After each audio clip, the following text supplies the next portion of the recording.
Hello and welcome back. In today's video, we are going to talk about narcissistic behavior in a marriage. You often find that you can't do anything right in your marriage and you're emotionally drained all the time and you're constantly finding yourself on a hamster wheel of just chaotic conversation.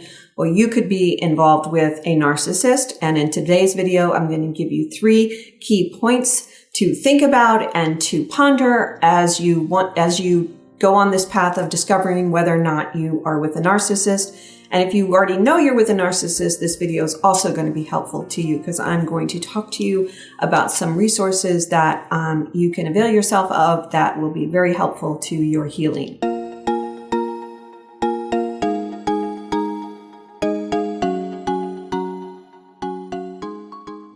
So first, let's talk about what the nature of narcissistic behavior looks like in a marriage. This is point 1, which is like, what does it look like? Well, if you are married to a narcissist or you're living with a narcissist, narcissistic behavior is very self-centered. A narcissist often prioritizes their own needs above everyone else's in the house. The house has to be constantly focusing on what the narcissist needs, what the narcissist wants, what the narcissist doesn't want. It's all about the narcissist. The narcissist takes up so much space in the house physically and emotionally. They also don't take responsibility for their own behavior. And it doesn't matter if you have facts or truth or evidence on your side.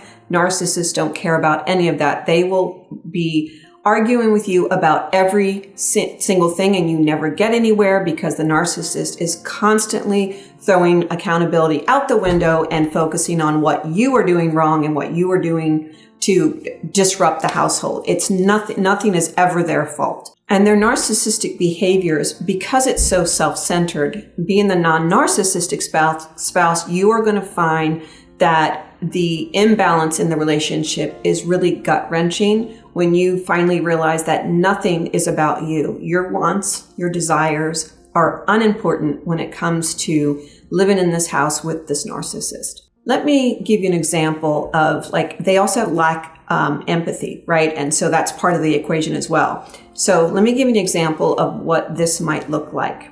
So I had a client who was married to a narcissist for about 10 years. And during the course of their relationship, she had 2 miscarriages.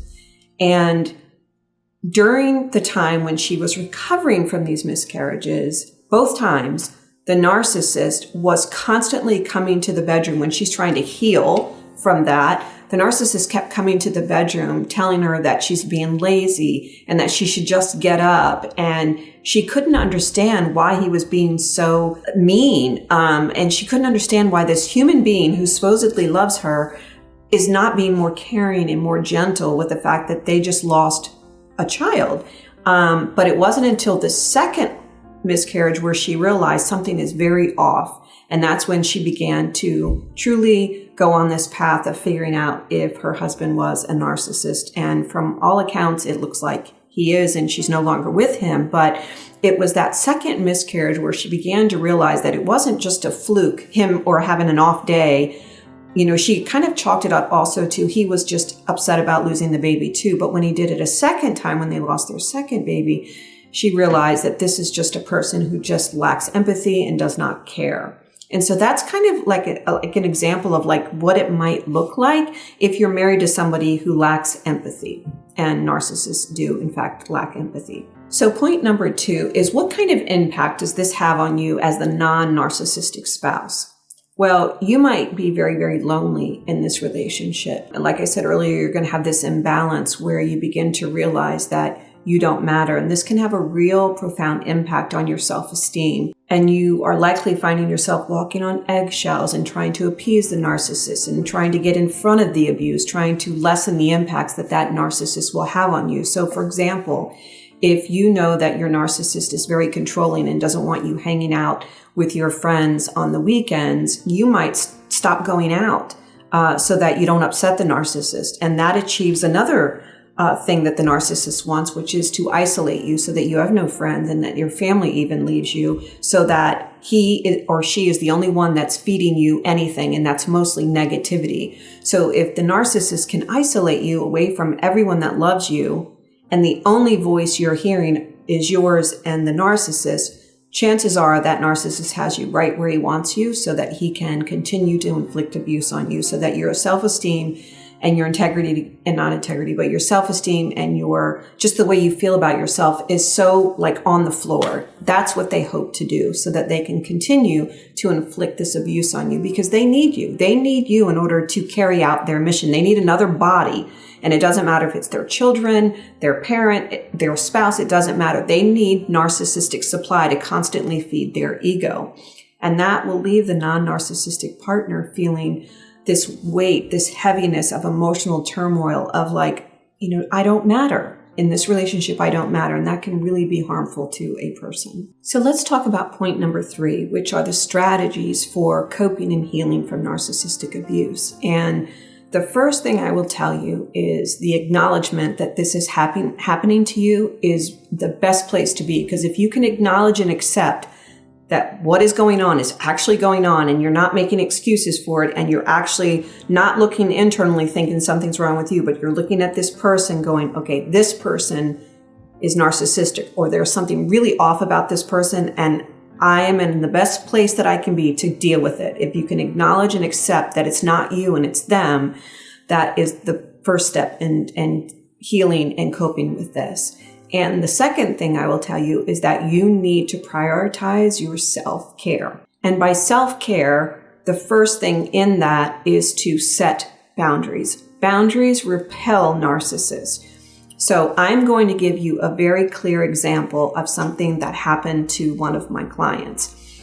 And she started to realize that the person she was married to was narcissistic. And one of the things that she used to love to do before she met this person was to take a really good nap on Sundays. She was a very hard worker. She was a single parent, and she worked so hard Monday through Saturday, and she loved to take naps on Sunday.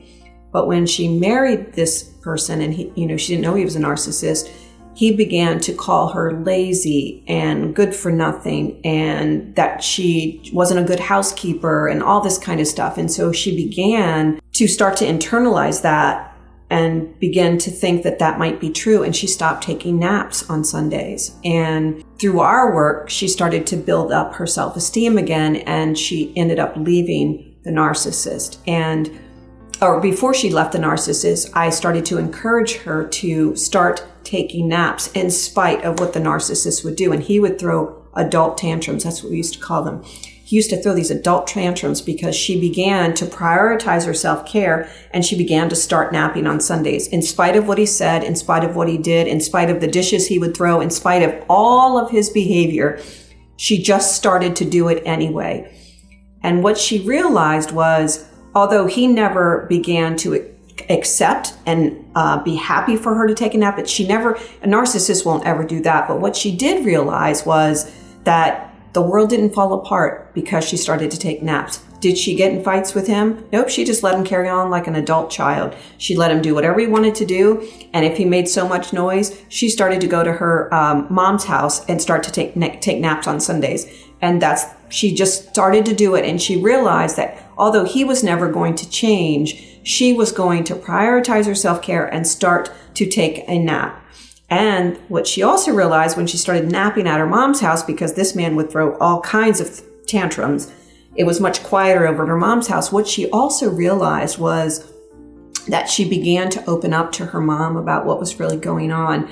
And she was very instrumental in helping her build up some of her self-esteem. And then they found me. And, it was just this combination of things that she finally was able to leave this narcissist. But she also started napping when she was still with him. And that was really helpful for her because she realized that she does matter, and what the narcissist was saying about her was just simply not true. I also wanted to share with you that if you are struggling with leaving your narcissist, I have a course called How to Leave a Narcissist, where I've put everything that you need in one place. And it's right below. There is a description of this course in the description box below. And it's a downloadable course that you take at your own speed. And it is a beautiful workbook that has everything you need in there. It gives you checklists on what to do before you leave. There's a planning process that takes place, and you'll need to really be intentional about planning for this. And then when you leave, some things to think about too is like this downloadable course is everything you need to know about planning, leaving, and healing from narcissistic abuse. And I hope you'll avail yourself of that because I think it'll make your process a lot easier. So if you haven't already subscribed, please just subscribe below by hitting that subscribe button and that bell notification so you will have notification of whenever I upload my videos. Have a great day.